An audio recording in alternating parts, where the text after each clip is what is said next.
আসসালামু আলাইকুম প্রিয় শিক্ষার্থী, আশা করি তোমরা ভালো আছো। আলহামদুলিল্লাহ, আমিও তোমাদের দোয়ায় ভালো আছি। আজকে আমি পর্যায়বৃত্ত গতির নবম ক্লাস অনলাইন ক্লাস শুরু করতে যাব। প্রিয় শিক্ষার্থী, আজকের ক্লাসে তোমাদের সবাইকে স্বাগতম। আশা করি তোমরা এই ক্লাসের শেষ পর্যন্ত কি করবে, উপস্থিত থাকবে এবং অবশ্যই লিঙ্কটা তোমরা শেয়ার করে দেবে, যাতে অন্যরা দেখার কি পায়, সুযোগ পায়। দেখো প্রিয় শিক্ষার্থী, যদি নেট কানেকশন সবল থাকে তাহলে ইনশাল্লাহ আমি আজকের ক্লাসটা একদম শেষ পর্যন্ত চালিয়ে যাব। আর যদি নেট কানেকশনের কোনো প্রবলেম হয় সেই ক্ষেত্রে তো করার কিছু থাকবে না, যতটুকু পারি ওটুকু চালাবো। দেখো প্রিয় শিক্ষার্থী, আজকের ক্লাসটা অনেক গুরুত্বপূর্ণ। আজকে আমরা সরল সন্ধিতে স্পন্দনের ব্যবহার নিয়ে কি করব, আলোচনা করব। তো সরল সন্ধিতে স্পন্দন কোথায় কোথায় ব্যবহৃত হয় সেটা নিয়ে আমরা কি করব, আলোচনা করব। দেখো তাহলে আমরা জানি যে সরল সন্ধিত গতি হচ্ছে এমন এক ধরনের গতি যে গতিতে দোলকের একটি নির্দিষ্ট সময় একদিকে এবং অন্য একটি নির্দিষ্ট সময় অন্যদিকে, অর্থাৎ ডানে বামে সাম্য অবস্থান থেকে এভাবে কি করতে থাকবে, ঝুলতে থাকবে। এরকম পর্যাবৃত্ত গতি বা সরল সন্ধিত গতি ব্যবহার করে অনেক কিছু নির্ণয় করা যায়। তার মধ্যে কয়েকটি টপিকস আমি এখানে আলোচনা করব। এই টপিকসগুলি একটার পর একটা ধীরে ধীরে আলোচনা হবে। দেখো, প্রথমে আমি আলোচনা করব সরল সন্ধিত গতি ব্যবহার করে কিভাবে অভিকর্ষজ ত্বরণ নির্ণয় করা যায়, কিভাবে কি নির্ণয় করা যায়, অভিকর্ষজ ত্বরণ নির্ণয় করা যায়। এবং এরপরে আমরা আলোচনা করব কিভাবে সরল সন্ধিত স্পন্দন ব্যবহার করে পাহাড়ের উচ্চতা নির্ণয় করা যায়। এবং এরপরে আমরা আলোচনা করব কিভাবে খনির গভীরতা বা খনি গর্ভের গভীরতা কিভাবে নির্ণয় করা যায়। এবং 4 নম্বর আলোচনা করব কিভাবে সময় নির্ণয় করা যায়। 5 নম্বর আলোচনা করব আমরা স্প্রিং ধ্রুবক কিভাবে নির্ণয় করা যায়। আমরা আজকে যৌতুক করে আলোচনা করব এবং এর সাথে কয়েকটা ম্যাথমেটিক্যাল টার্ম সলভ করার চেষ্টা করব। দেখো প্রিয় শিক্ষার্থী, তাহলে আমরা প্রথমে অভিকর্ষ ত্বরণ কিভাবে নির্ণয় করব সেটা একটু আলোচনা করব। অভিকর্ষ ত্বরণ একটু সাথে থাকবে প্লিজ। কিভাবে অভিকর্ষ ত্বরণ নির্ণয় করবে একটু দেখব। দেখো, অভিকর্ষ ত্বরণ নির্ণয়, অভিকর্ষ ত্বরণ নির্ণয় কি ব্যবহার করে, সরল সন্ধিত স্পন্দন ব্যবহার করে অভিকর্ষ ত্বরণ নির্ণয়।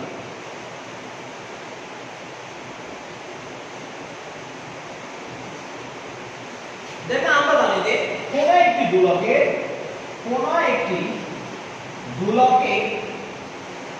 কার্যকরী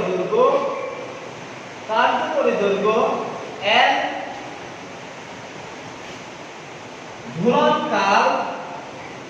দোলনকাল T হলে এবং অভিকর্ষ ত্বরণ G যদি হয়, অভিকর্ষ ত্বরণ যদি কি হয়, G হয়, তাহলে আমরা জানি যে সরল দোলকের সূত্র হতে আমরা জানি যে T functional to root L, T functional to 1/√G।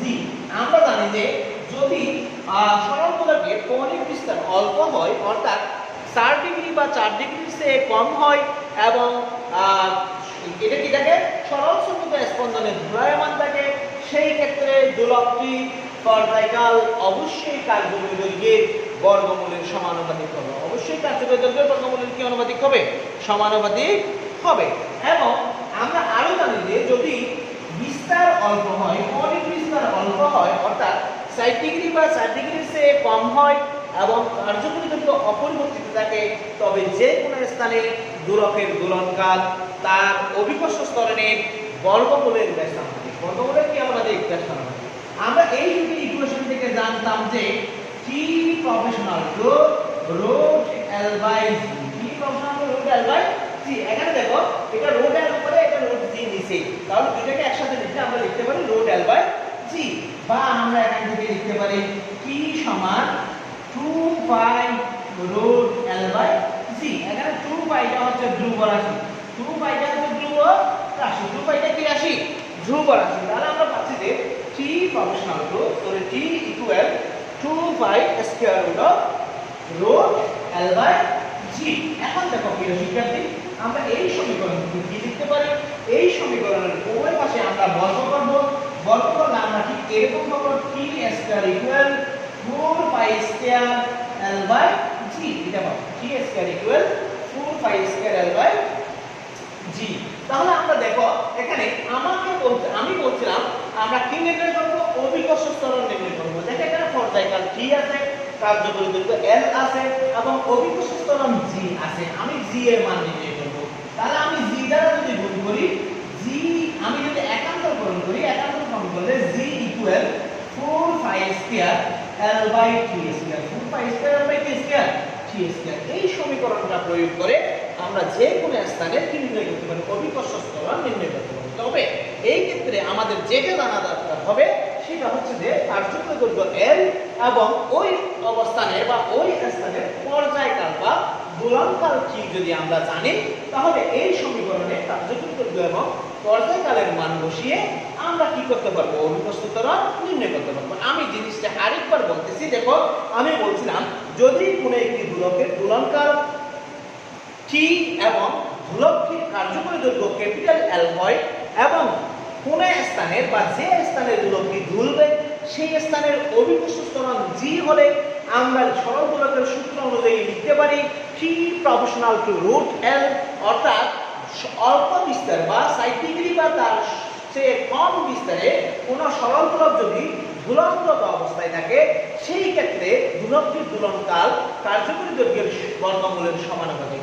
এবং আমরা আরো জানি যে যদি অল্প বিস্তারে এবং কার্যকরী দৈর্ঘ্য অপরিবর্তিত রেখে দোলকটি ঘূর্ণায়মান অবস্থায় থাকে তবে সেই স্থানের দোলকের দোলনকাল দোলকটি যে স্থানে রয়েছে সেই স্থানের অভিকর্ষ ত্বরণের বর্গমূলে স্থানান্তরিত। আমি এই দুটো ইকুয়েশনকে লিখছিলাম টি প্রপোর্শনাল টু রুট এল এবং টি প্রপোর্শনাল টু 1/√g। এই দুটাকে সমন্বয় করে আমি লিখছিলাম t proportional to root L by g. Root L by g আমি সমানুপাতিককে যদি সমানে নিয়ে যাই তাহলে একটা ধ্রুব রাশি আমাকে কি করতে হবে? সেট করতে হবে। সেই ধ্রুব রাশিকে আমি ধরে নিয়েছিলাম 2π, তার মানে t সমান 2π square root of l by g। এখান থেকে আমরা ক্যালকুলেশন করে পেয়েছি বর্গ করে পেয়েছি t স্কয়ার সমান 4π স্কয়ার l বাই g বা g সমান 4π square l by t square. অর্থাৎ এই যে সমীকরণ, এই সমীকরণ থেকে আমরা অভিকর্ষ ত্বরণের মান বের করতে পারি। কিভাবে বের করব? আমরা এই সমীকরণে কার্যকরী দৈর্ঘ্য এবং পর্যায়কালের মান বসালে আমরা ক্যালকুলেশন করলে কার মান পাবো? ওই স্থানের অভিকর্ষ ত্বরণের মান পাবো। আশা করি প্রিয় শিক্ষার্থী তোমরা কিভাবে অভিকর্ষ ত্বরণ নির্ণয় করবো সেটা বুঝতে পারছো। আমরা এই সমীকরণের উপর একটি গাণিতিক সমস্যার সমাধান করার চেষ্টা করব। আশা করি তোমরা আমার সাথে থাকবে। মনে করো কোন স্থানে অভিকর্ষ ত্বরণের মান, গাণিতিক সমস্যা, কোন স্থানে অভিকর্ষ ত্বরণের মান, অভিকর্ষ ত্বরণের মান 9.81 মিটার পার সেকেন্ড স্কয়ার। কোন স্থানে অভিকর্ষ ত্বরণের মান 9.81 মিটার পার সেকেন্ড স্কয়ার এবং তোমার নিকট 0.014 এবং তোমার নিকট 0.014 মিটার 0.014 মিটার ব্যাসের একটি গোলক আছে। একটি গোলক আছে। গোলক আছে। একটি কি আছে? গোলক আছে। আমাকে বলছে যে কি ওই স্থানের জন্য সেকেন্ড গোলক তৈরি করতে হলে ওই স্থানের জন্য সেকেন্ড গোলক তৈরি করতে হলে ওই স্থানের জন্য সেকেন্ড গোলক তৈরি করতে হলে সুতার দৈর্ঘ্য কত করতে হবে? সুতার দৈর্ঘ্য কত করতে হবে? সুতার দৈর্ঘ্য মানে কার্যকরী দৈর্ঘ্য। কার্যকরী দৈর্ঘ্য নয়, সুতার দৈর্ঘ্য। সুতার দৈর্ঘ্য কত করতে হবে? কত করতে হবে? দেখো এই ম্যাথটা এই সূত্রের সাথে সম্পৃক্ত আছে। এজন্য আমি এই সূত্র দিয়ে, অর্থাৎ আমি কিছুক্ষণ আগে যে সমীকরণটা লিখছিলাম g = 2π phi square into l by t square, বা আমি লিখছিলাম t equal 2 pi root l by g। এই সূত্র দিয়ে আমি এই ম্যাথটা কি করব, সলভ করার চেষ্টা করব। আমার এই ম্যাথটার প্রশ্ন হচ্ছে যে দেখো কি লেখা আছে এই প্রশ্নের মধ্যে। এই প্রশ্নের মধ্যে আমার লেখা আছে কোন একটি স্থানে অভিকর্ষী ত্বরণের মান 9.81 মিটার পার সেকেন্ড স্কয়ার, এবং তোমার কাছে একটি গোলক আছে, সেই গোলকের ব্যাসার্ধ 0.014 মিটার, এবং গোলকটিকে যদি আমি সেকেন্ড গোলকে তৈরি করি, সেকেন্ড গোলক মানে হচ্ছে যে আমাকে জানতে হবে সেকেন্ড গোলক কি জিনিস, আমি একটু পরে বলতেছি। যদি সেকেন্ড গোলকে তৈরি করতে যাই তাহলে সুতার দৈর্ঘ্য স্মল l সমান কত হবে, স্মল l সমান কি হবে, কত হবে সেটা আমাকে কি করতে হবে, বের করতে হবে। স্মল l সমান কত হবে সেটা আমাকে কি করতে হবে, বের করতে হবে। এখন দেখো প্রিয় শিক্ষার্থী, আমার এখানে কি কি দিয়ে আছে, গোলকের ব্যাস দিয়ে আছে, গোলকের ব্যাসকে যদি আমি ব্যাস আমি d সমান 0.014 মিটার লিখলাম, 0.014 মিটার লিখলাম। এই ব্যাসকে আমি কোথায় নিয়ে যাব, ব্যাসার্ধে নিয়ে যাব। চাইলে আবার ব্যাসার্ধে না নিয়ে গিয়েও রাখতে পারি। আমি ব্যাসটা লিখলাম এখানে d সমান 0.14 মিটার পার সেকেন্ড। আমাকে বলছে যে সেকেন্ড গোলক কত হবে, সেকেন্ড গোলকের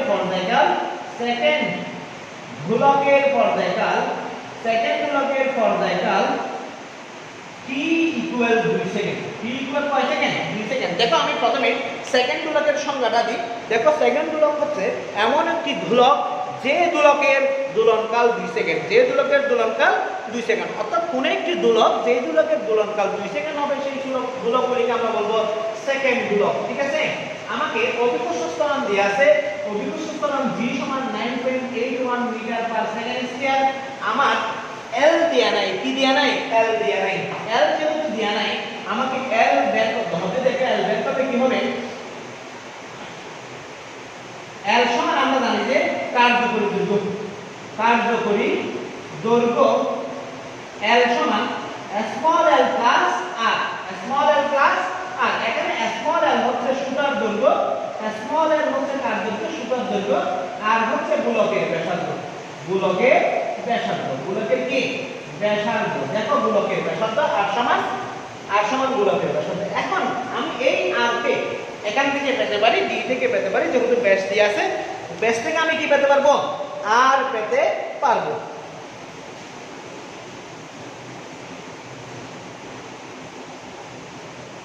ঠিক আছে, ব্যাস থেকে আমি কি পেয়ে যাব, r পেয়ে যাব। আমি প্রথমে ক্যাপিটাল L টা নির্ণয় করব, সেই ক্যাপিটাল L নির্ণয় করার পর আমি স্মল l নির্ণয় করব। দেখো আমরা জানি কি জানো তোমরা, আমরা জানি পর্যায়কাল t সমান 2 pi root l by g, 2 pi root l by g এটা জানি, বা আমরা এটাকে বর্গ করলে আমরা পাবো t square equal 4 pi square আর l by g বর্গ করছি, উভয় পাশে কি করছি রে, উভয় পাশে বর্গ করছি। এখন আমার দরকার l এর মান, কার মান, l এর মান দরকার। আমি g দিয়ে গুণ করব, 2 pi স্কয়ার দিয়ে ভাগ করব।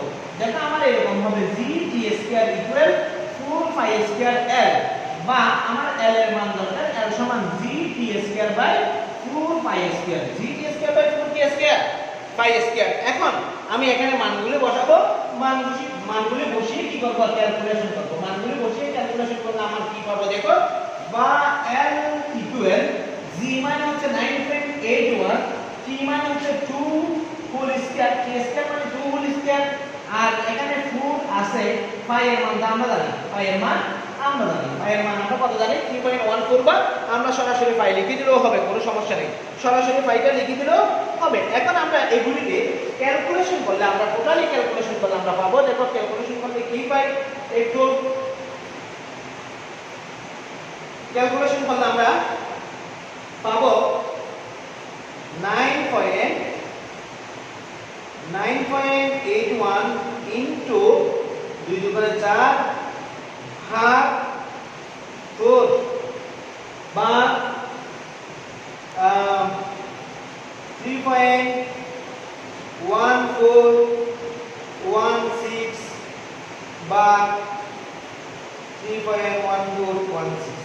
টোটাল ক্যালকুলেশন করলে আমরা টোটালি পাবো 0.994, অর্থাৎ তোমরা তোমাদের ক্যালকুলেটরে ক্যালকুলেশন করে দেখবা 0.994 4 মিটার হবে।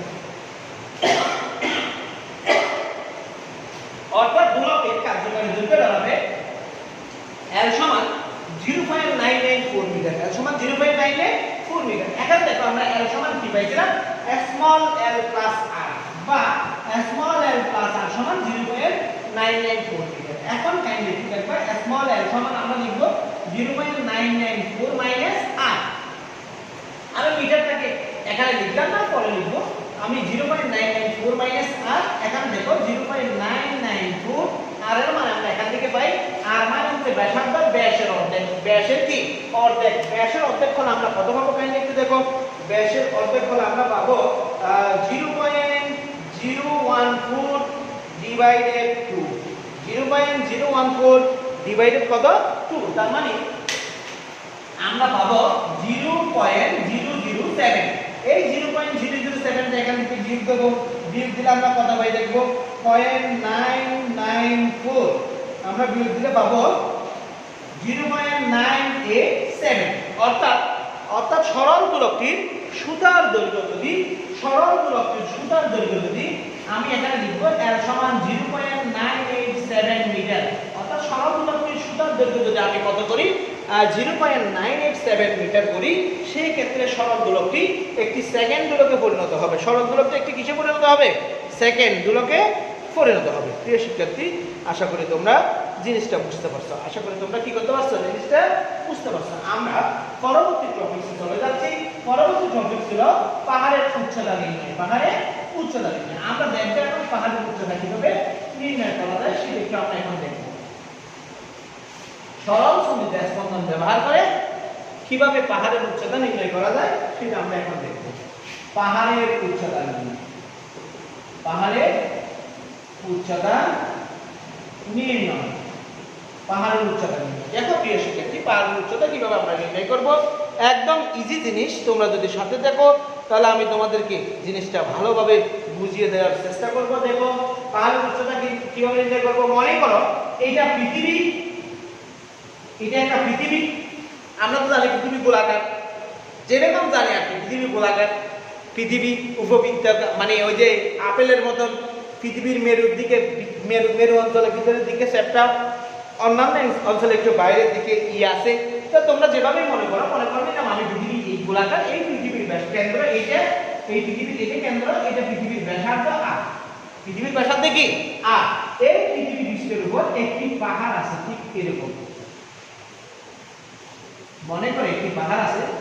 পাহাড়টা আমরা যেভাবে আগে আছি, ঠিক আছে, একটি মনে করলাম একটি পাহাড় আছে পৃথিবী পৃষ্ঠের উপর। মনে করো পাহাড়টি একদম আঁকা পাকা, ঠিক আছে।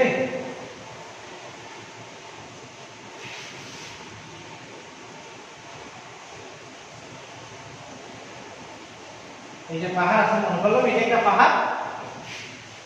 এটা পাহাড়ের পাদবিন্দু। দেখো এটা ছিল পাহাড়ের পাদবিন্দু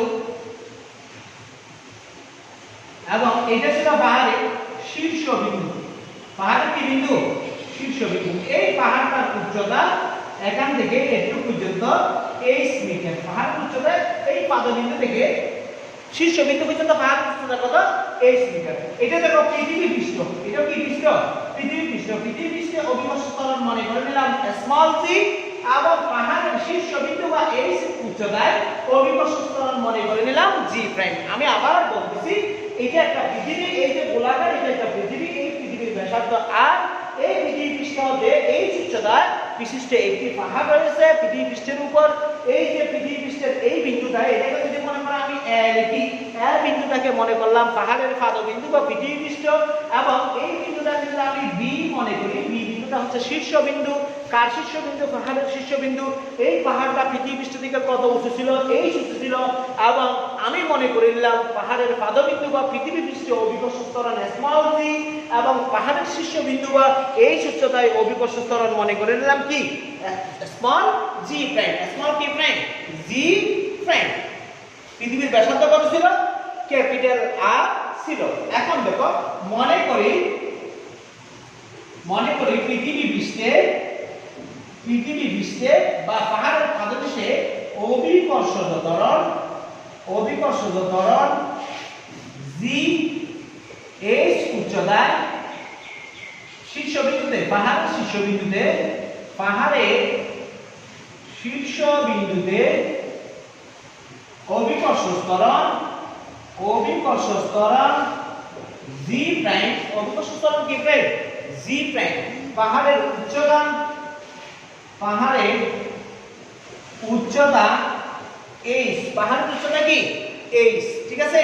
এবং একটি সরল দোলক নিলাম, যে দোলকের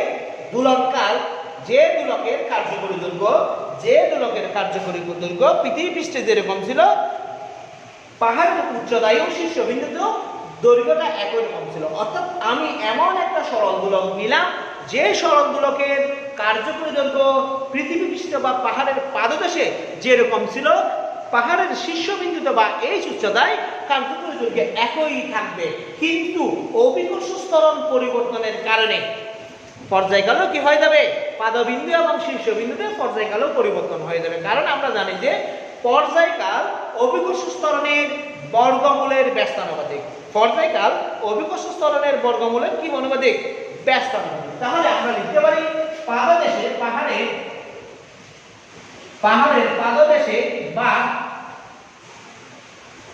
পাদদেশে বা পৃথিবী পৃষ্ঠে পর্যায়কাল, কার পর্যায়কাল? সরল দোলকের পর্যায়কাল টি এবং এইচ উচ্চতায় বা শীর্ষবিন্দুতে পর্যায়কাল টি প্রাইম হলে আমরা লিখতে পারি টি সমান 2 pi square root of l by g। T সমান 2 pi square root of l by g। এটাকে 1 নং সমীকরণ দিলাম। এটাকে কয় নং সমীকরণ দিলাম? 1 নং সমীকরণ দিলাম। এবং আমরা লিখতে পারি t prime equal 2 pi square root of l by g prime. এটাকে 2 নং সমীকরণ দিলাম। কারণ আমি বলছিলাম কার্যকরী দৈর্ঘ্য পরিবর্তন হবে না, কিন্তু অভিকর্ষ ত্বরণ কি হবে? পরিবর্তন হবে। অভিকর্ষ ত্বরণ পরিবর্তন হলে পৃথিবী পৃষ্ঠে যে পর্যায়কাল পাবো, পাহাড়ের শীর্ষবিন্দুতে একই রকম কিন্তু পর্যায়কাল পাবো না। একই রকম কিন্তু কি পাবো না? পর্যায়কাল পাবো না। আমি এখন কি করব? এখন 2 নং সমীকরণকে 1 নং সমীকরণ দিয়ে ভাগ করব। 2 নং সমীকরণকে যদি আমি 1 নং সমীকরণ দিয়ে ভাগ করি, তাহলে আমরা পাবো 2/1। আমরা পাবো t prime by t equal 2 pi square root of l by g, g prime 2 pi square root of l by g। t প্রাইমের মান ছিল 2 pi square root of l by g prime এবং t এর মান ছিল 2 pi square root of l by g। এটা কাটাকাটি গেছে, বাকি থাকবে দেখো এইটাও বর্গমূলের ভিতরে, এটাও বর্গমূলের ভিতরে। তাহলে আমি দুইটাকে একসাথে বর্গমূলের ভিতরে বলে দিই। প্রথমে আমি এটা লিখব l বাই g প্রাইম। এটা যেহেতু নিচের ভগ্নাংশ অর্থাৎ হর ভগ্নাংশের আকারে আছে, এটাকে যদি আমি গুণ করব উল্টে যাবে। উল্টে গেলে এটা g টা উপরে চলে আসবে, l টা নিচে চলে যাবে। l কাটাকাটি যাবে। l যদি কাটাকাটি যায়, বাকি থাকবে দেখো, বাকি কি থাকবে? বাকি থাকবে t prime by t equal root g by g prime. Root g by g prime, g prime. এটাকে আমি 3 নং সমীকরণ দিলাম। এটাকে কয় নং সমীকরণ দিলাম? 3 নং সমীকরণ দিলাম। দেখো এই সমীকরণ থেকে আমি এই উচ্চতায় পর্যায়কাল বের করতে পারি, এই উচ্চতায় অভিকর্ষ ত্বরণ বের করতে পারি। কিন্তু আমার শিরোনাম ছিল পাহাড়ের উচ্চতা নির্ণয়। পাহাড়ের কি নির্ণয়? উচ্চতা নির্ণয়, এই নির্ণয়। ঠিক আছে। এখন দেখো সেক্ষেত্রে আমি এটাকে 3 নং সমীকরণ দিয়ে রাখলাম। আমরা জানি যে পৃথিবী পৃষ্ঠে অভিকর্ষ ত্বরণ, পৃথিবী পৃষ্ঠে অভিকর্ষ ত্বরণ পৃথিবী পৃষ্ঠে অভিকর্ষ ত্বরণ g equal capital G capital M by r square. সমীকরণ 4। কারণ আমরা জানি যে পৃথিবী পৃষ্ঠে অভিকর্ষ ত্বরণ দূরত্বের বর্গমূলের ব্যস্তানুপাতিক। দূরত্বের বর্গমূলের কি অনুপাতিক? ব্যস্তানুপাতিক। এটা আমরা নবম দশম শ্রেণী থেকে জানি। এবং এই উচ্চতায়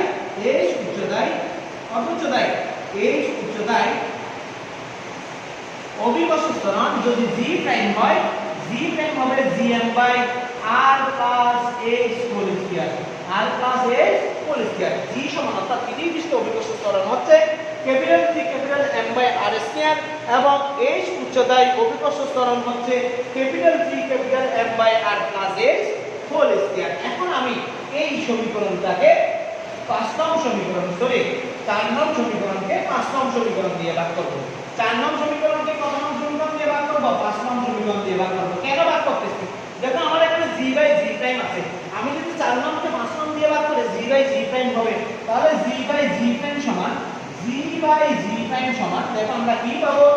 gm by r square into পুরোটাই দিলে ভাগ করলে ভগ্নাংশ উল্টে যায়, গুণ করলে আমি সরাসরি কাজটা করতেছি, এটা ভাগ এটা, তার মানে হর ভগ্নাংশ লব ভগ্নাংশ, ভগ্নাংশ কিন্তু আমি ভাগে ভাগে লিখি, সেটাকে গুণ করতে হয়, গুণ করলে উল্টে যাবে r plus h whole square by gm, r plus h whole square by gm, gm চলে যাবে, gm চলে গেলে আমরা কি পাবো? দেখো আমি 3 নং সমীকরণটা একটু ওই পাশে লিখে রাখতেছি ডান পাশে, কেন? কারণ এটা আমার লাগবে t প্রাইম বাই t সমান root g by g prime. এটা ছিল 3 নং সমীকরণ। এটা কয় নং সমীকরণ ছিল? 3 নং সমীকরণ ছিল। আমরা এরপরে যদি 5 নং সমীকরণটা পাইছি, তাহলে আমরা পাচ্ছি এখানে g বাই g প্রাইম সমান আমরা কি পাচ্ছি? দেখো এখান থেকে r প্লাস h, এটার উপর হোল স্কয়ার আছে, নিচে r এর উপর হোল স্কয়ার আছে, তাহলে আমি r plus h by r whole square লিখতে পারি। এখানে দেখো তো r plus h by r whole square. আশা করি তোমরা বুঝতেছো প্রিয় শিক্ষার্থী। তোমরা যারা আমার সাথে আসো, তোমরা অবশ্যই ওই যে কি করবা, তোমাদের নাম, রোল নাম্বার এবং সেকশন কমেন্ট বক্সে দিয়ে জানিয়ে দেবা, সাথে লিংকটা অবশ্যই শেয়ার করবা, কারণ লিংকটা শেয়ার করলে অন্যজন দেখার সুযোগ পাবে। এখন আমি বর্গমূল করব। বর্গমূল করলে root g by g prime equal, বর্গমূল করলে দেখো এটা বর্গমূল চিহ্ন হয়ে যাবে, এটা স্কয়ার আর রুট কাটাকাটি যাবে, বাকি থাকবে r plus h by r plus h by r। এখন আমি এটাকে একটু সেপারেশন করে ফেলবো, এটা লসাগু আকার আছে, এটাকে আমি সেপারেশন করে ফেলবো। সেপারেশন করলে r by r plus h by r by r plus h by r, এই r কাটাকাটি যাবে, বাকি থাকবে 1 plus h by r, 1 plus h by r। অর্থাৎ আমি এটাকে এখানে লিখি root g by g prime equal 1 plus h by r। এটাকে আমি 6 নং সমীকরণ দিলাম। এটাকে কয় নং সমীকরণ দিলাম? 6 নং সমীকরণ দিলাম। এই 6 নং সমীকরণে রুট g বাই g প্রাইমের মানটা আমি 3 নং সমীকরণে বসাই দেব। কয় নং সমীকরণে বসাই দেব? 3 নং সমীকরণে বসাই দেব। 3 নং সমীকরণে বসালে আমি কি পাবো? দেখো 3 নং সমীকরণে বসালে আমি পাবো 6 ও 3 হতে পারে, বা 3 ও 6 হতে পায়, 3 ও 6 হতে পায়। আমরা লিখতে পারি t prime by t equal, আমরা root g by g prime সমান এটা বসাই দেব 1 plus h by r, 1 plus h by r। বা আমি এই 1টাকে পক্ষান্তর করে দেব, 1টাকে যদি আমি পক্ষান্তর করে দিই, তাহলে আমরা পাবো t prime by t minus 1 equal h by r, t prime by t minus 1 equal h by r। আমার দরকার কি? পাহাড়ের উচ্চতা h। আমার দরকার কি? পাহাড়ের উচ্চতা h। পাহাড়ের উচ্চতা যদি h হয়, তাহলে আমি উভয় পাশে r দ্বারা গুণ করলে t prime by t minus 1 into r equal h, বা h ইকুয়াল, বা আমরা লিখতে পারি h equal t prime by t minus 1 into r। অর্থাৎ পৃথিবীর ব্যাসার্ধ পৃথিবীতে গোলকের দুলনটা এবং এই উচ্চতায় গোলকের দুলনটা আমি যদি জানতে পারি, বা আমার জানা থাকে, বা আমি বের করতে পারি, তাহলে ওই মানগুলি এই সমীকরণে বসিয়ে আমরা কি বের করতে পারবো? ওই পাহাড়টির উচ্চতা বের করতে পারবো। ওই পাহাড়টির উচ্চতা কি করতে পারবো? বের করতে পারবো। প্রিয় শিক্ষার্থী, আশা করি তোমরা কিভাবে পাহাড়ের উচ্চতা নির্ণয় করবা সেটা বুঝতে পারছো। আমরা এখানে অনেকগুলি সমীকরণ পাইছি, সেই প্রত্যেকটা সমীকরণ কিন্তু আমাদের কি করতে হবে? মনে রাখতে হবে। আমরা একটা পাইছিলাম t প্রাইম বাই t সমান root g by g prime, আমরা আরেকটা পাইছি g by g prime root g by g prime, বা g বাই g প্রাইম সমান আমরা পাইছি r plus h by r whole square. বুঝা গেছে? বা আরেকটা পাইলাম h equal t prime by t minus 1 into r। এছাড়া ভিতরে আমরা অনেকগুলি সূত্র এখানে কি করছি? ইউজ করছি। সবগুলি সূত্র আমাদের কি রাখতে হবে?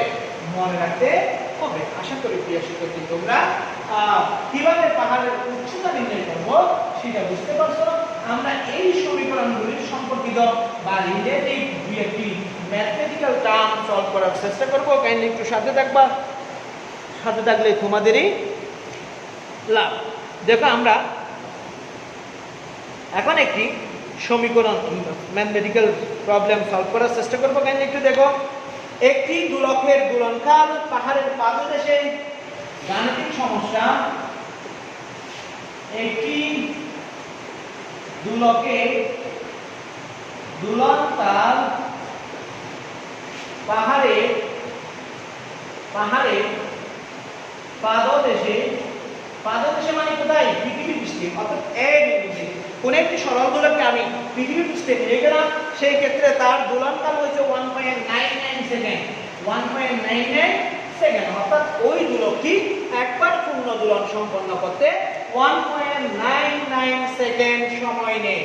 এবং পাহাড়ের চূড়ায়, এবং যদি দোলকটাকে আমি পাহাড়ের চূড়ায় নিয়ে যাই, পাহাড়ের কোথায় নিয়ে যাই? চূড়ায়, পাহাড়ের চূড়ায় নিয়ে যাই, সেই ক্ষেত্রে দুলনকাল হবে, সেই ক্ষেত্রে দুলনকাল হবে 2 সেকেন্ড, অর্থাৎ সেটি সেকেন্ড দুলক হয়ে যাবে। সেটি কি দুলক হয়ে যাবে?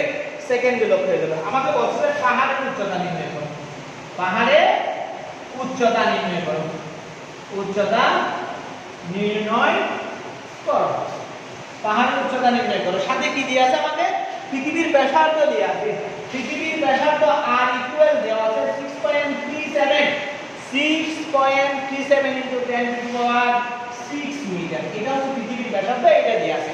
আমাকে বলছে যে এমন একটি দোলক, যে দোলকটিকে যদি আমি পৃথিবী পৃষ্ঠে নিয়ে যাই, সেই দোলকের দোলনকাল দাঁড়ায় 1.99 সেকেন্ড, এবং দোলকটিকে যদি আমি কোথায় নিয়ে যাই? পাহাড়ের চূড়ায় নিয়ে যাই, অর্থাৎ এই উচ্চতায় নিয়ে যাই, সেই দোলকটি সেকেন্ড দোলকে পরিণত হয়ে যায়। সেকেন্ড দোলক মানে দোলকটির দোলনকাল হয়ে যায় 2 সেকেন্ড। এখন আমাকে বলছে যে এই দুইটা তথ্য থেকে কি নির্ণয় করতে? পাহাড়ের উচ্চতা h নির্ণয় করতে। সাথে আমাকে কি দিয়ে আছে? পৃথিবীর ব্যাসার্ধ r সমান 6.37 into 10 to the power 6 metre দিয়ে আছে। তাহলে আমি এখানে লিখব পৃথিবী পৃষ্ঠে বা পাদদেশে দোলনকাল, পৃথিবী পৃষ্ঠে পর্যায়কাল t সমান 1.99 সেকেন্ড। পৃথিবী পৃষ্ঠে পর্যায়কাল 1.99 সেকেন্ড। এরপর লিখব পাহাড়ের চূড়ায়, পাহাড়ের চূড়ায় পর্যায়কাল t প্রাইম দিলাম। t প্রাইম সমান হচ্ছে যে 2 সেকেন্ড। কত সেকেন্ড? 2 সেকেন্ড। পৃথিবীর ব্যাসার্ধ দিয়ে আছে। পৃথিবীর ব্যাসার্ধ, কার ব্যাসার্ধ? পৃথিবীর ব্যাসার্ধ r সমান 6.3 into 10 to the power 6.37 into 10 to the power 6 metre. আমাকে বাইর দিতে হচ্ছে পাহাড়ের উচ্চতা। পাহাড়ের উচ্চতা h ইকুয়াল কোয়াট। পাহাড়ের উচ্চতা h ইকুয়াল কি? কোয়াট। আমরা এখানে লিখব, আমরা জানি পাহাড়ের উচ্চতা h equal t by t prime. আমরা জানি পাহাড়ের উচ্চতা h equal t prime by t minus 1 into r। t prime by t minus 1 into r, এটা আমরা জানি। পাহাড়ের উচ্চতা h equal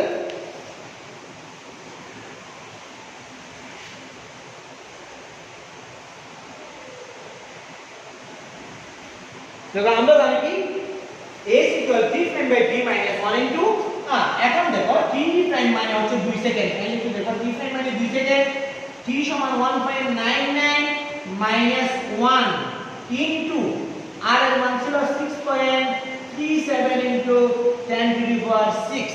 6.37 into 10 to the power কত? 6 ছিল। এখন আমরা ক্যালকুলেশন করব। ক্যালকুলেশন করে বিয়োগ করব, বিয়োগ করে গুণ করব। তাহলে একটু দেখো বিয়োগ করলে কত হয়। আমরা প্রথমে 2 কে 1.99 দিয়ে ভাগ করব। 2 কে আমরা 1. কত দিয়ে ভাগ করব? 99 দিয়ে ভাগ করব। 2 ভাগ 1.99, 2 ভাগ 1.99, তাহলে আমরা পাবো 1. আমি একেবারে এটা বিয়োগ করে ফেলি। বিয়োগ 1 আমরা পাবো 0.06, আমি 4 লিখিনি, আমার আসবে 38 ইত্যাদি ইত্যাদি আসবে। আমি একটু লিখলাম into 6.37 into 10 to the power 6। আমি গুণ করে ফেলবো। এগুলি গুণ করলে আমার কত আসবে দেখবো, ইনটু 6.37 ইনটু 6.37 আমার এই মানটা আসলে কত 0.0638 ইনটু 6.37 আমরা পাবো 0.406 into 10 to the power 6 into 10 to the power কত 6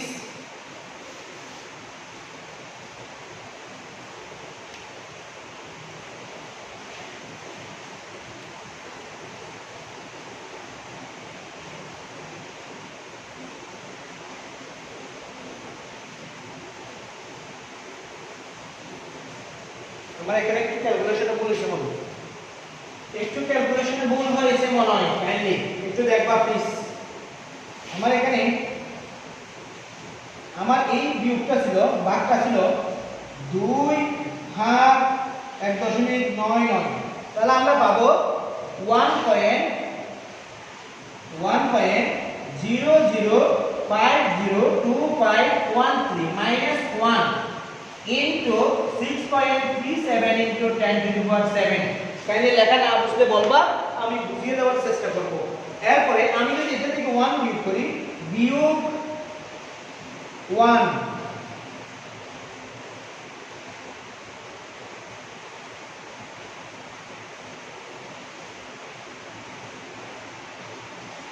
বিয়োগ 1 বিয়োগ করলে আমরা পাবো 1 বিয়োগ করে আমরা সরাসরি এটা গুণ করে ফেলি এটা গুণ করে ফেললে আমরা কত পাবো এটা 6 ছিল 6 আমরা গুণ করলে কত পাবো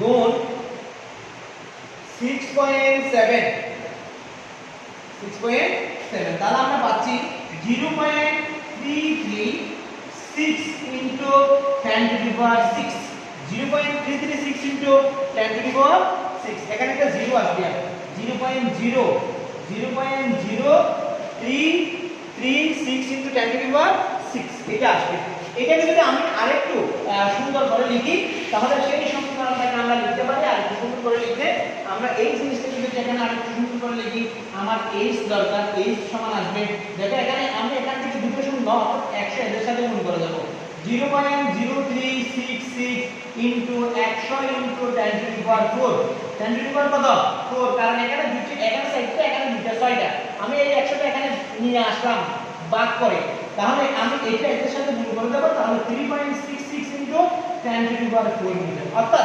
অর্থাৎ পাহাড়টির উচ্চতা কত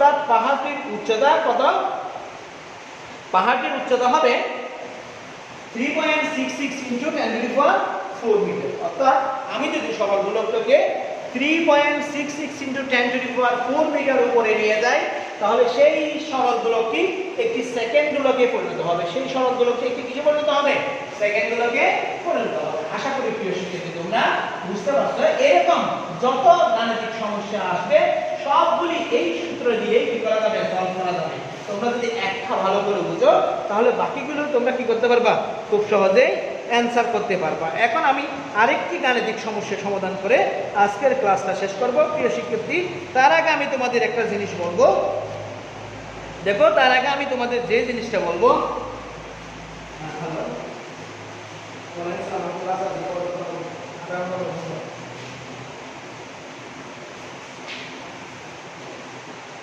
আমি তোমাদের যে জিনিসটা আবারও জানিয়ে রাখতেছি আমি এই অধ্যায়টা অনলাইনে শেষ করার পর এটার উপর 30 নম্বরের একটি পরীক্ষা নেব যে কোনো কলেজের স্টুডেন্ট যারা আমার অনলাইন ক্লাসে সংযুক্ত আছো কোনো না কোনো ক্লাসে তারা সবাই আমার এই পরীক্ষাটিতে অংশগ্রহণ করতে পারবে এবং এদের মধ্যে থেকে যে সর্বোচ্চ নাম্বার পাবে তাকে একটি পদার্থবিদ্যা বা ভার্সিটি ভর্তি গাইড গিফট দেওয়া হবে অবশ্যই 2021 সালের বেস এবং 2022 সালের বেস অর্থাৎ যারা এবারের পরীক্ষার্থী আসো এবং যারা এবারে ফার্স্ট ইয়ার আসো দুইটা বেসই কি করতে পারবে অংশগ্রহণ করতে পারবে কারণ তোমাদের দুই বেসেরই শর্ট সিলেবাসে এই অধ্যায়টা আছে সুতরাং তোমরা অবশ্যই কি করতে পারো এই পরীক্ষা অংশগ্রহণ করতে পারো আমি তোমাদেরকে আবারও বলতেছি যারা আমার সাথে সংযুক্ত আছো তাদের সবাইকে ধন্যবাদ শ্রদ্ধেয় লিডার সুটন বিশ্বাস কলিগ এস.এম. রশিদ আব্দুল কালেক মিশু ভাই অনেক ভালো একজন মানুষ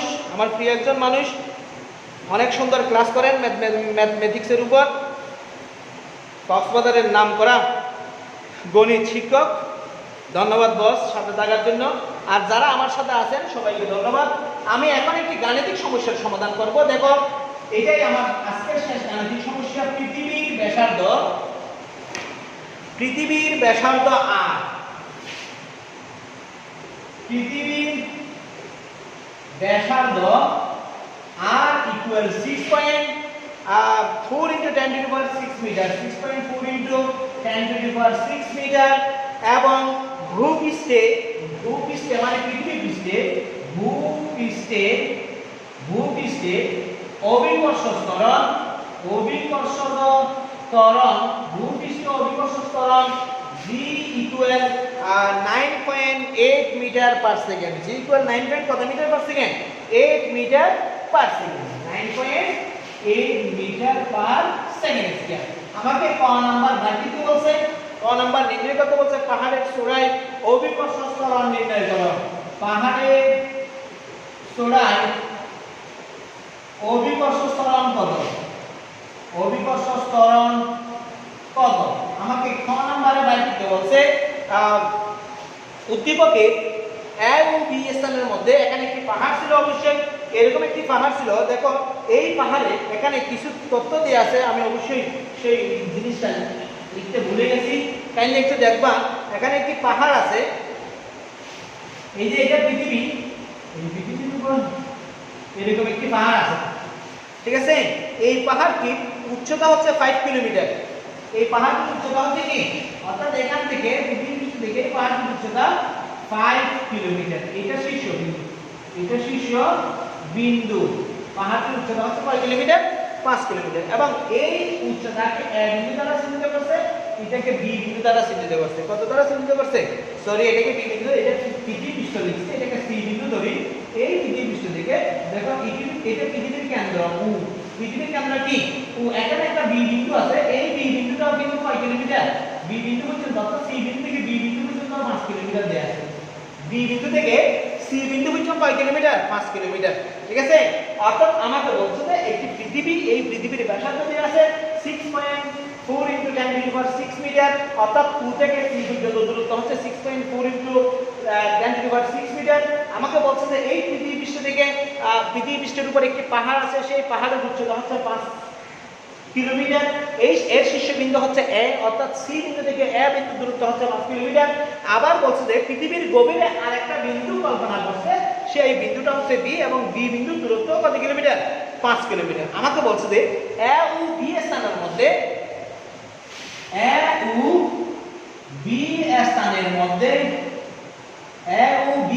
মধ্যে কোথায় একটি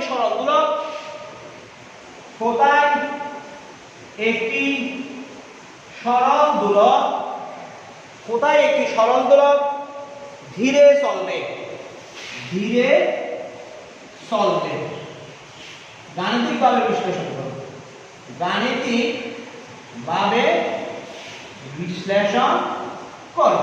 দেখো প্রিয় শিক্ষার্থী, আমি তোমাদের একটা জিনিস জানিয়ে রাখি, আমি কিন্তু তোমাদের খনিগর্ভের গভীরতা এখনো আলোচনা করি নাই। খনিগর্ভের গভীরতা কিভাবে নির্ণয় করব সেটা আমরা আলোচনা করি নাই, কিন্তু এই ম্যাথটা সলভ করার জন্য আমাকে খনিগর্ভের গভীরতাও কি করতে হতে পারে? আলোচনা করতে হতে পারে। তবে আমি অন্য কোনো পদ্ধতিতে এটা নিয়ে আলোচনা করতে পারি কিনা আমি দেখব। আমি চেষ্টা করবো অন্য কোনো পদ্ধতিতে সেটাকে এগিয়ে নিয়ে যাওয়ার জন্য। আমাকে প্রথমে বলছে যে আমার এখানে পৃথিবীর ব্যাসার্ধ দেওয়া আছে, ভূপৃষ্ঠ অভিকর্ষ ত্বরণ দেওয়া আছে। আমাকে বলছে যে পাহাড়ের চূড়ায় অভিকর্ষ ত্বরণ বাইর করার জন্য। মনে করি আমি ক নাম্বার করবো, কাইন্ডলি একটু দেখবা। মনে করি পাহাড়ের চূড়ায়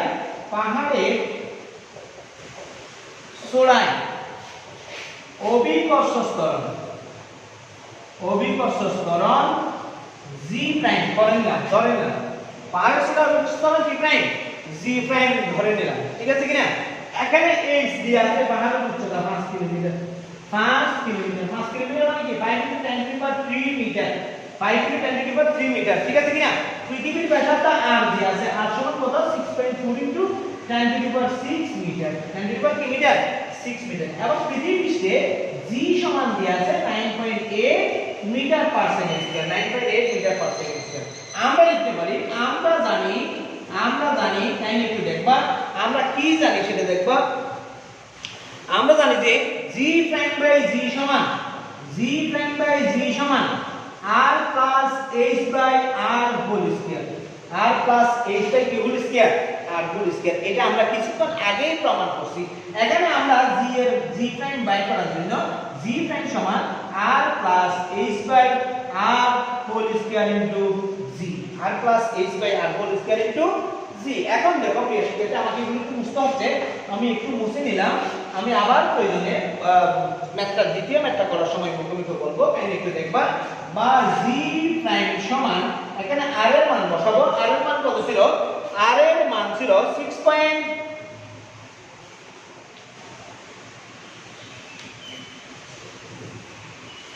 আমার সমীকরণটাতে একটু ভুল আছে, এটা হয়ে যাবে জি, এটা যখন এটা r প্লাস h যখন হবে এটা তখন g হয়ে যাবে, এটা g প্রাইম হয়ে যাবে, এটা কি প্রাইম হয়ে যাবে? g প্রাইম হয়ে যাবে। এখন দেখো আমাকে কিন্তু g প্রাইম এর মান বের করতে হবে। কার মান বের করতে হবে? g প্রাইম এর মান বের করতে হবে। তাহলে g প্রাইম এর মান বের করতে গেলে আমরা একটু কি করব?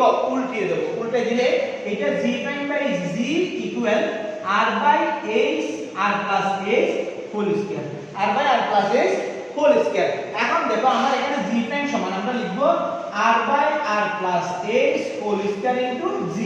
এখন মানটা বসাবো। r এর মান ছিল 6.4 * 10 টু দি পাওয়ার 6, আর এখানে আসবে 6.4 * 10 to the power 6 plus 5 * 10 to the power 3, 5 * 10 to the power কত? 3 হোল স্কয়ার ইনটু 9.8 ইনটু কত? 9.8। এখন যদি আমরা খুব সহজে ক্যালকুলেশন করি আমরা কি পাবো? দেখো খুব সহজে যদি ক্যালকুলেশন করি, একটু আমি চাইলে এখান থেকে ওই যে 10 কিউব কমন নিতে পারি, 10 কিউব কমন নিয়ে যোগ করতে পারি। অনেক আমরা চাইলে ইচ্ছে মতো অনেক কিছু করতে পারি। আমরা এটা কিছু না করে আমরা সরাসরি কাজটা করি। সরাসরি কাজ করলে আমরা কি পাবো? দেখো আমি ক্যালকুলেটর নিয়ে সরাসরি কাজ করার চেষ্টা করতেছি। তোমরা খুব সহজেই সাইন্টিফিক ক্যালকুলেটর ইউজ করে সেটা বের করতে পারবা। আমার এখানে 6.4 * 10 to the power 6, 6.4 * 10 to the power 6 মানে কয়টা?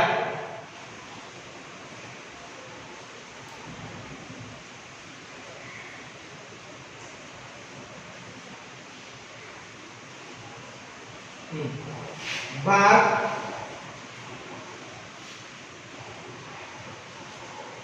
আমার এই দুটো যোগ করতে হবে। এই দুটো যোগ করলে কত হয় দেখি। আমার ক্যালকুলেটরটা সাইন্টিফিক ক্যালকুলেটর না থাকার কারণে আমার ওই যে এই মোবাইলের ক্যালকুলেটরটাতে আমার একটু সমস্যা হচ্ছে। 6 4 5টা 0 প্লাস 5000, তাহলে আমার হচ্ছে 6405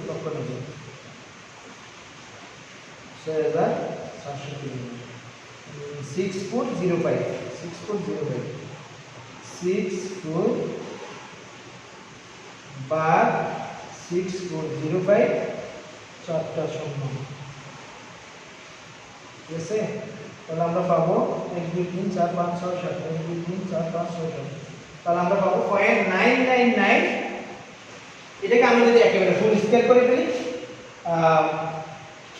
তাহলে আমরা এটাকে এভাবে লিখি 0.9992 হোল স্কয়ার ইনটু 9.8 ইনটু 9.8। আমি এটাকে যদি হোল স্কয়ার করি 0.9992 ইনটু 0.9992 ইনটু 9.8, তাহলে আমরা পাবো 9.78। 9 কত? 78। অর্থাৎ যে জায়গায় অথবা পৃথিবীর উপরে পাহাড়টির শীর্ষবিন্দুতে, পৃথিবীর উপরে পাহাড়টির শীর্ষবিন্দুতে অভিকর্ষজ ত্বরণ হবে 9.78 metre per second square. 9.78 metre per second square, 9.78 metre per second square. প্রিয় শিক্ষার্থী, আশা করি তোমরা বুঝতে পারছো। এরকম যত ম্যাথমেটিক্যাল টার্ম আসবে তোমরা এই সমীকরণগুলি দিয়ে সেই টার্মগুলি সলভ করার চেষ্টা করতে পারবে। যত প্র্যাকটিস করবে তত বেশি কি করতে পারবে? তুমি গাণিতিক সমস্যার সমাধান করতে পারবে। আমার পরবর্তী প্রশ্ন ছিল এ এবং বি বিন্দু কোন বিন্দুতে সরল দোলক সরল দোলক কি করবে? ধীরে চলবে, অধিক ধীরে চলবে। এ ও বি বিন্দুতে, বি বিন্দুর কোন বিন্দুতে সরল দোলক অধিক ধীরে চলবে? অধিক ধীরে চলবে। আমরা এ বিন্দুতে অভিকর্ষ ত্বরণ পেয়ে গেছি। এ বিন্দুতে অভিকর্ষ ত্বরণ আমরা পাইলাম জি এ, জি এ সমান আমরা পাইছি 9.78 মিটার পার সেকেন্ড স্কয়ার। তাহলে আমাদের বি বিন্দুতে অভিকর্ষ ত্বরণ তো বের করতে হবে। বি বিন্দুতে অভিকর্ষ ত্বরণ আমি মনে করলাম জিবি।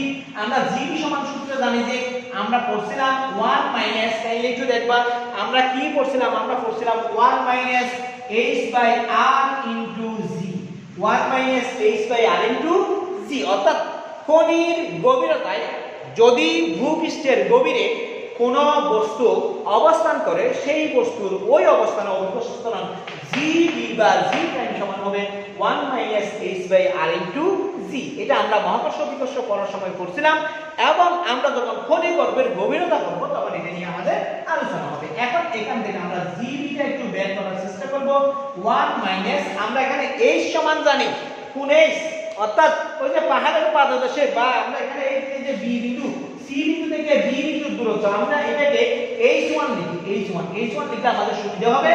অর্থাৎ সিবি বা h1 সমান 5 কিলোমিটার, 5 কিলোমিটার মানে 5000 মিটার, 5000 মিটার 5000 মিটার। এবং r সমান আমরা জানি পৃথিবীর ব্যাসার্ধ 6.4 * 10⁶ মিটার। আমরা জি সমান তো জানি, পৃথিবী পৃষ্ঠে জি হচ্ছে 9.8 মিটার পার সেকেন্ড স্কয়ার। এখন সেই মানগুলো এখানে বসা দেব।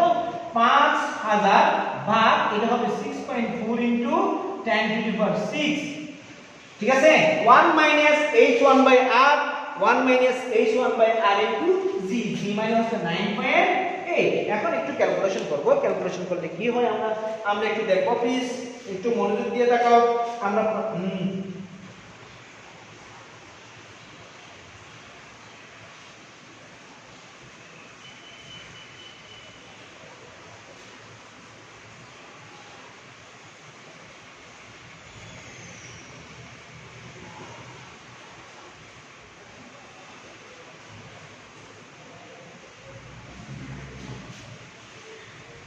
আমরা ক্যালকুলেশন করলে, টোটাল ক্যালকুলেশন করলে আমরা পাবো 9.79 মিটার পার সেকেন্ড স্কয়ার।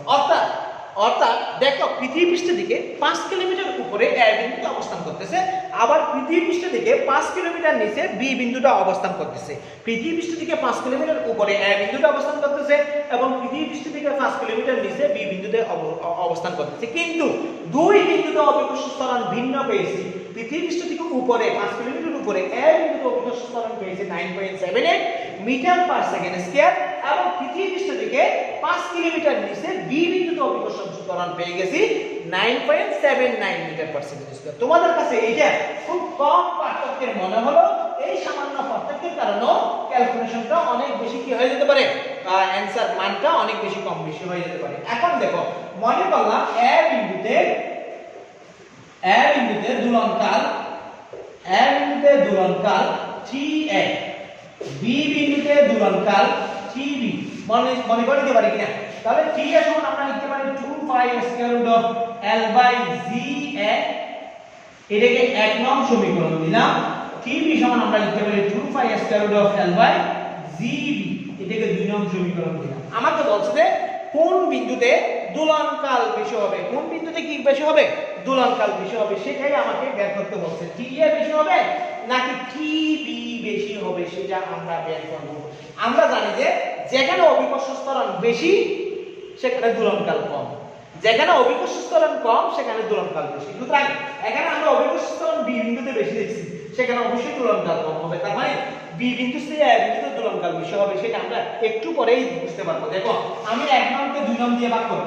1 ভাগ 2 TA বাই TB সমান 2 square root of L by GA, 2 by square root of L by GB। তাহলে এখন দেখো আমি এখানে 2 কাটাকাটি দিলাম, এটাকে রুটের ভিতর লিখতে লিখি, রুটের ভিতর লিখলে L by GA into GB by L, L চলে যাবে, বাকি থাকবে আমার কত, GB by GA, GB by কত, GA থাকবে, GB বাই কত থাকবে, GA থাকবে। এখন দেখো জিবি এর মান পাইছিলাম 9.79 এবং জিএ এর মান পাইছিলাম 9.78। ভালো করে দেখো, এই যে কিছুক্ষণ আগে আমরা বের করছিলাম জিএ সমান আমরা বের করছিলাম 9.78 মিটার পার সেকেন্ড স্কয়ার এবং জিবি সমান আমরা পেয়েছিলাম 9.79 মিটার পার সেকেন্ড স্কয়ার। আমরা এখানে মানটা বসাবো, রুট দেব। রুট দিলে আমার কি আসবে দেখি একটু। আমরা টোটালি বর্গমূল করলে আমরা পাবো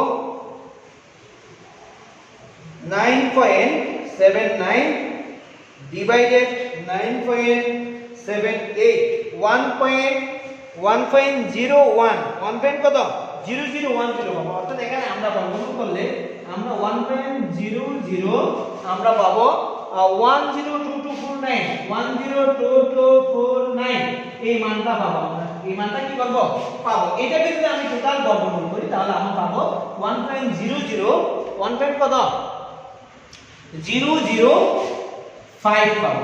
1.00 কি পাবো 5 পাবো। অর্থাৎ আমরা দেখো আমরা দেখতে পাচ্ছি যে কি দেখতে পাচ্ছি,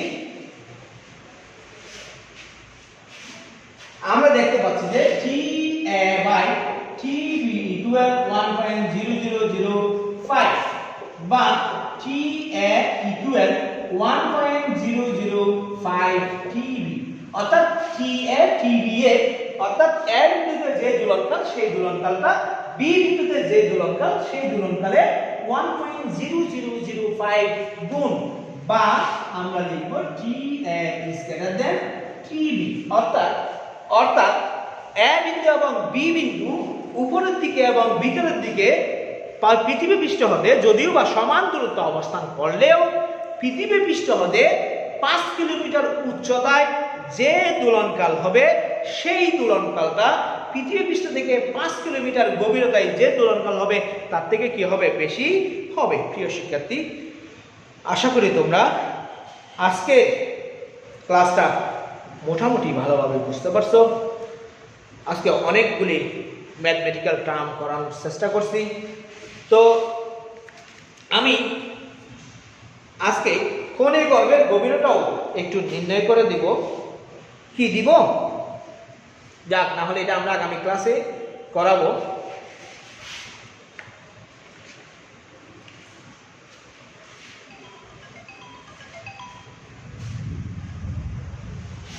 কোণের গর্ভের গভীরতা কি আজকে নির্ণয় করে দেবো। সময় তো বেশি হয়ে গেছে, 1 ঘন্টা হয়ে গেছে, আজকে করাবো না।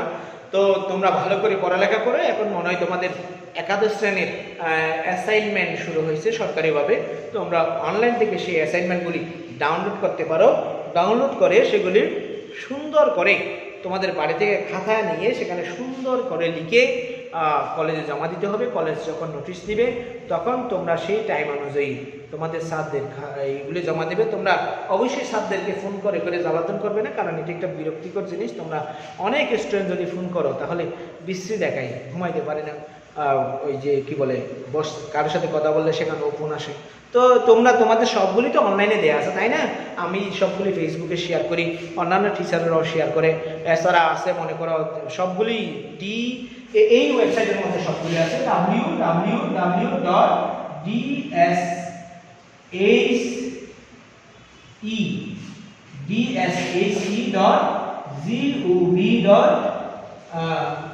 www.dsace.gov.com www.dsace.gov.bd এই ওয়েবসাইটের মধ্যে সবগুলি তোমরা গেলে তোমরা কি পাবা খুঁজে পাবা।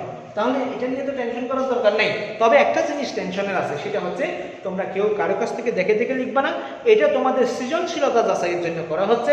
এটার উপর তোমাদেরকে পাস ফেল করিয়ে পরবর্তী ইয়ারে প্রমোশন দেবে, অর্থাৎ ফার্স্ট ইয়ার থেকে সেকেন্ড ইয়ারেও প্রমোশন দিবে। সেজন্য তোমরা যেহেতু একটা সুযোগ পাচ্ছ গবেষণা করার, রিসার্চ করার, তাহলে কেন অন্যের জিনিস চুরি করে রিসার্চ করবা?